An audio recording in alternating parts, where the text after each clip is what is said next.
Hi, this is Gary with Gary Sprinkler Repair Service, and today we're going to discuss how to rewire a set of sprinkler valves. So let's get started. Okay, you can see here we have a couple different sprinkler valves. We've got 1, 2, 3, 4, 5, 6 valves, and we have 2 valves, as you can see, that are no longer used.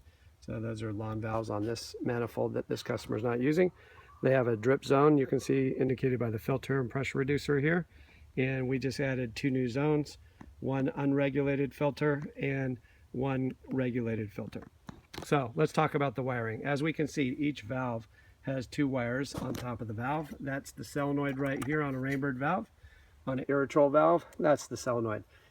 Either way, doesn't matter what valve you have, they all have 2 wires. So let's look at the wiring set that they've got down here. Since we're not using these 2 valves, we won't worry about them today. But we can see we have multiple different colored wires here. We have some that aren't used, and we have others that are. One thing that you'll notice if you look at our wiring here is we have white as our common wire. And how we know that is we can see the white right here. And I have, as I stated before, 1, 2, 3 valves that I'm going to be using. Sorry, 2, 3. All right, so I'm going to be needing to hook up 1 wire off of each valve. So I'm going to take this valve as my valve number 1, and these 2 over here. If I was using all these valves, there would be 1 wire I'd be grabbing in my hand right now off of each valve. So you can see these each have 2.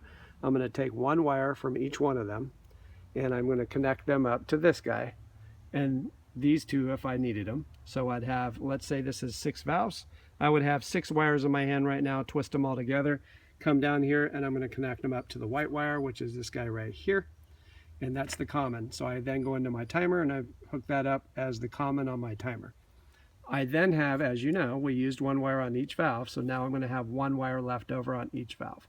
So this one will have 1, that one, if we were using them, each would have 1, and these last 2 that we just added would also have just 1 wire left that's not being used yet.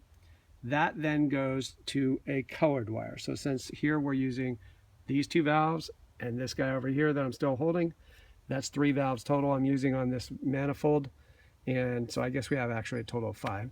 And the 2 I'm not using here in the middle are the old lawns. So 3 valves I'm using, so I'm going to need to use 3 colored wires. So here you can see the extra wire that was off of this guy goes to the blue.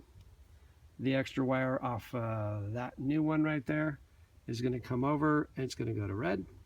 And my other new one over here, the extra wire is going to come down and it's going to go to green.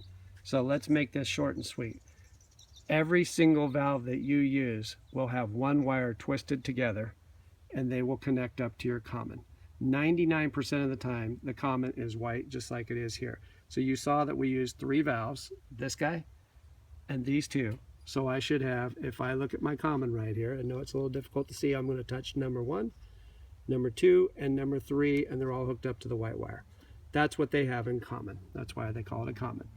And then the wire that's left on each valve will then go to a colored wire, just 1 colored wire. They won't share any like the common. So in other words, 1 valve left goes to a colored wire. I picked blue. This guy here, I picked red for its extra wire. And this guy here, I picked green for its extra wire. Now one reason I didn't put a wire nut on here yet is I want to show you something. If you see here how I've twisted, see if I can get to focus here on my finger first. You can see here I twisted the wire around the copper and then I cut it off nice and short. You can notice the copper is almost invisible here because I cut it short enough to where it's not sticking out like the copper piece is sticking out touching my finger, let's say for example. If you do that, when you put these wire nuts on the right way and tighten them down, they should go all the way on until they tighten. However, if you have too much copper tip sticking out off of the tip of this and you try to put the wire nut on, it'll just keep spinning and spinning and it won't tighten down. So I wanted to show you an example of how it should look before you put the wire nut on. And that's a common mistake. I see people put the wire nut on that twists, and it won't get tight. They finally just give up and say, oh well, just don't touch it. And eventually someone touches them, bumps it, it falls off and the wires come loose. So again, if it's spinning and it won't tighten down, pull the wire nut off, nip the copper wire a little bit shorter, try it again, it should tighten down. And then for exterior use here, you can see we're using watertight splices. So if you look here, you can kind of see if I touch it, My fingers are getting kind of greasy here, and there's actually a silicone type of Vaseline grease inside of these because they're intended for outdoor use. So again, hopefully that was helpful to you today. If you liked our videos, as usual, we'd like to ask you to like, share, and subscribe. So hope you enjoy your day.